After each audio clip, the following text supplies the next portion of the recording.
In our class. आज हम कक्षा 5 का पाठ नंबर 5 कारक पढ़ेंगे।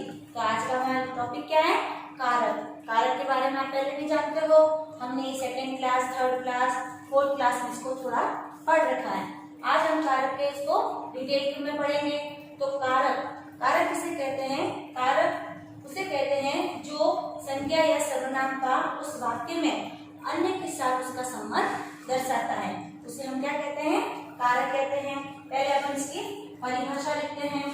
परिभाषा क्या होती है इसकी? परिभाषा लिखें, संज्ञा या सर्वनाम शब्दों,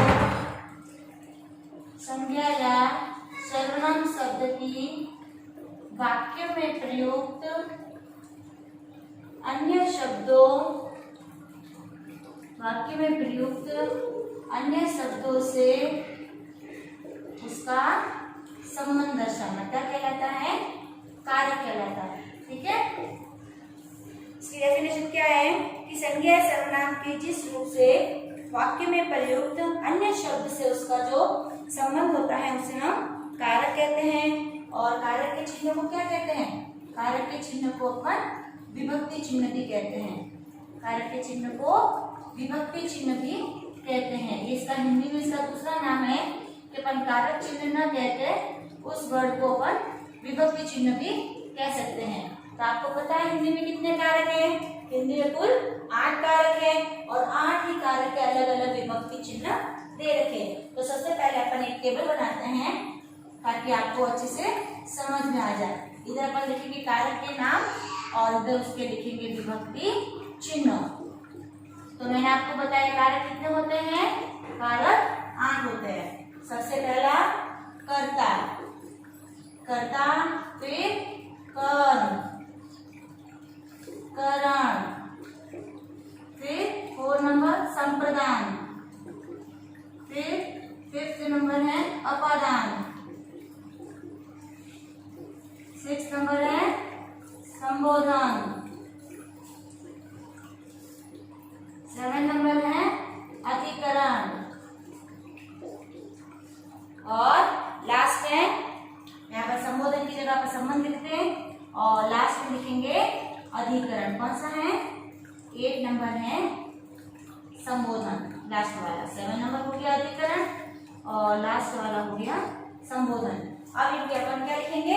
विभक्ति चिन्ह लिखेंगे। विभक्ति चिन्ह जैसे कर्ता, कर्ता कौन होता है?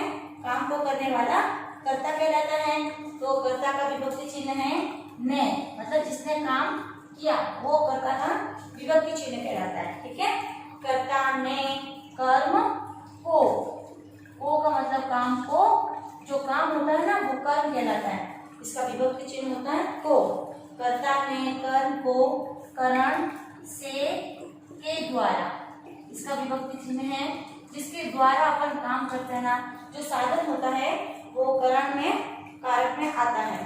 संप्रदान, संप्रदान का विभक्ति चिन्ह है के लिए। क्या है? के लिए, मतलब जिसके लिए काम होता है वो संप्रदान कारक चिन्ह कहलाता है। अपादान, अपादान से होता है से अलग, मतलब अलग होने का भाव इसमें आता है। जैसे राम अपने राज्य से अलग हुआ तो उसमें कौन सा कारक आएगा? अपादान कारक। संबंध, संबंध में होता है एक का संबंध दूसरे से बताना। इसमें आएंगे का, के और की और भी आते हैं रा, रे और री। तो जैसे ये उसका भाई है, ये उसके घर वाले हैं, तो एक का संबंध जब दूसरे के द्वारा अपन दर्शाते हैं तो वो कारक का संबंध कारक होता है। अब है अधिकरण कारक। अधिकरण कारक में क्या होता है? मतलब काम कहाँ पे हुआ, ऊपर, बाहर, अंदर, तो उसके लिए जो विभक्ति चिन्ह आएंगे वो होगा में, पर, ये दो। ठीक है, जैसे छत पर कौवा बैठा है, बाहर आंगन में कोई खड़ा है, तो इस तरह में और पर, ये 2 विभक्ति चिन्ह अधिकरण में आएंगे। और लास्ट है संबोधन। संबोधन में आता है हे, अरे, ओ। किसी को बुलाना है, किसी को कुछ कहना है, तब अपन जिस शब्दों का उपयोग करते हैं ना वो कौन से कारक में आते हैं? संबोधन कारक। तो इस तरह अपन ने 8 कारक चिन्ह पढ़े। 8 कारक होते हैं और उनके 8 ही इंटीग्रेटेड विभक्ति चिन्ह होते हैं। ठीक है, इसको आपको याद करना बहुत जरूरी है, क्योंकि इसके बिना आप कारक की पहचान नहीं कर पाओगे। तो अगर आपको कारक के बारे में पूरा जानकारी लेनी है तो इनको याद करना बहुत जरूरी है। तो सबसे पहले हमने पढ़ा कि परिभाषा क्या होती है, फिर हमने कारक चिन्ह बनाए। इसके जस्ट अगला टॉपिक है, अब हम इसको पूरा डिटेल में समझेंगे। अभी तो अपन ने इसके सिर्फ विभक्ति चिन्ह से समझा, अब हम एक एक कारक को लेंगे और उसकी परिभाषा के द्वारा इसको अच्छे से पढ़ेंगे। ठीक है, तो अपना फर्स्ट कारक कौन सा था? कर्ता कारक। कौन सा कारक है? कर्ता कारक। तो फर्स्ट अपन लिखते हैं कर्ता कारक। मैंने आपको बताया कर्ता कौन होता है? जो काम को करता है। काम को करने वाला क्या कहलाता है? कर्ता कहलाता है। तो संज्ञा या सर्वनाम के जिस रूप से क्रिया करने वाले का बोध होता है उसे अपन कर्ता कारक कहते हैं। ठीक है, तो उसकी नॉर्मली मैं आपको लिखती हूँ, काम को करने वाला कौन कहलाता है? कर्ता। ठीक है, अब जैसे इसका विभक्ति चिन्ह क्या था? कर्ता ने, मतलब जैसे मैं इसका उदाहरण लिखती हूँ, राम ने रावण को मारा। ठीक है, तो इसमें कर्ता कौन हुआ? राम। कौन हुआ? राम, क्योंकि राम ने मारा है। तो जब ये ने विभक्ति चिन्ह आता है तो हमें कर्ता की पहचान होती है। इसका मतलब राम ने रावण को मारा, तो कर्ता कारक का विभक्ति चिन्ह ने है, तो इसके द्वारा हमें पता चलता है कि ये जो वाक्य है इसमें कर्ता कारक का ये वाक्य है। दूसरा अपन पढ़ते हैं कर्म कारक। कर्म मतलब ऑब्जेक्ट, जो काम करता है, जो काम होता है वो। तो इसकी डेफिनेशन अपन पढ़ेंगे कि जिस संज्ञा या सर्वनाम से क्रिया का प्रभाव पड़ता है उसे अपन कर्म कारक कहते हैं। कर्म कारक किसे कहते हैं? जिस पर काम का प्रभाव पड़ता है। क्या पड़ता है? जिस पर काम का प्रभाव पड़ता है उसे अपन क्रिया कारक कहते हैं। कैसे कहते हैं? जैसे इसका देखते हैं अपन कि राम पानी पीता है। अब देखो इसका विभक्ति चिन्ह था ने, लेकिन कभी कभी ये ने कर्म को, तो कभी कभी ये को वर्ड है जो छिपा रहता है, वाक्य में नहीं आता है। जैसे अपन वो भी वाक्य लेते हैं, जैसे कि वह लड़का पानी पीता है, तो काम तो हो रहा है लेकिन ये को वर्ड उसमें नहीं आ रहा है। इसमें देखो अपन ने ये उदाहरण लिया था, राम ने रावण को मारा, तो इसमें राम ने तो हो गया कर्म कारक और ये को हो गया कर्ता कारक। तो इसमें दोनों कारक आए हैं। तो उसी प्रकार कर्म कारक का प्रभाव ये होता है कि कभी कभी इसमें जो ये को विभक्ति चिन्ह है इसका उपयोग नहीं होता है। मैंने आपको उदाहरण बताया। ठीक है, दूसरा लेते हैं, जैसे कि वह काम करता है, लेकिन अगर हम विभक्ति चिन्ह का देखें तो होगा वह काम को करता है, लेकिन इस वाक्य में को इतना जरूरी हमें नहीं लग रहा है, तो वह काम करता है। अब इसमें देखो को विभक्ति चिन्ह का लोप हो गया है। तो कर्म कारक में ये है कि कभी कभी ये वाक्य के अंदर ये विभक्ति चिन्ह नहीं आता। नेक्स्ट है कर्म कारक। कर्म का मतलब होता है साधन। मैंने आपको बताया कर्म का मतलब से, के द्वारा। तो जिस संज्ञा सर्वनाम का उसके अन्य शब्दों से काम के द्वारा करने का प्रभाव पड़ता है उसे अपन कर्म कारक कहते हैं। इसकी डेफिनेशन सुनो, जैसे जिस वस्तु की सहायता से या जिस वस्तु के द्वारा कोई काम किया जाता है, काम करने का साधन कहलाता है। ठीक है, उसे क्या कहते हैं? कर्म कारक कहते हैं। कर्म कारक का मैंने आपको विभक्ति चिन्ह क्या बताए थे? से और के द्वारा। जैसे उदाहरण लेते हैं इसका, मोहन कलम से लिखता है। मोहन किससे लिखता है? कलम से। आ गया ना, कलम से। कलम से लिखता है मतलब कलम के द्वारा वो लिखता है।